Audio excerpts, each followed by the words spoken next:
खामोश हवेली का राज। एक सुनसान रात थी।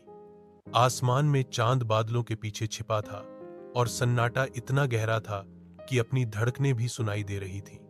मैं अपने दोस्त राहुल के साथ शहर से दूर एक पुरानी हवेली के पास से गुजर रहा था।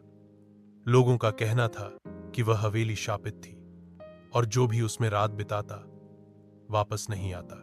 राहुल, जो हमेशा से बहादुरी का ढोंग करता था, ने मुझे चुनौती दी। क्या कहते हो, चलें अंदर? मैं थोड़ा झिझका, पर उसकी आंखों में शरारत देखकर मना नहीं कर पाया। जैसे ही हमने हवेली का जंग लगा दरवाजा खोला, एक अजीब सी ठंडी हवा का झोंका आया। अंदर घना अंधेरा था। हमारी टॉर्च की रोशनी में धूल से ढके फर्नीचर और मकड़ी के जाले दिखाई दे रहे थे।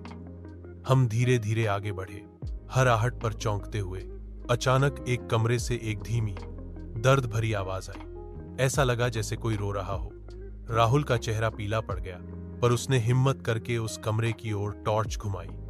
कमरे के बीचों बीच एक पुरानी कुर्सी रखी थी, जिस पर कोई नहीं था, पर रोने की आवाज अब भी आ रही थी।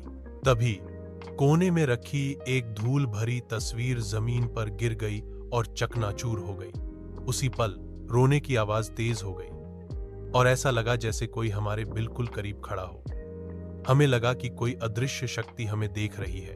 डर के मारे हमारी सांसें अटक गईं। हम बिना एक पल भी रुके उल्टे पांव भागे। हवेली से बाहर निकलकर हमने चैन की सांस ली। उस रात के बाद हमने कभी उस हवेली की तरफ मुड़कर भी नहीं देखा। आज भी जब उस रात की याद आती है तो रूह कांप उठती है।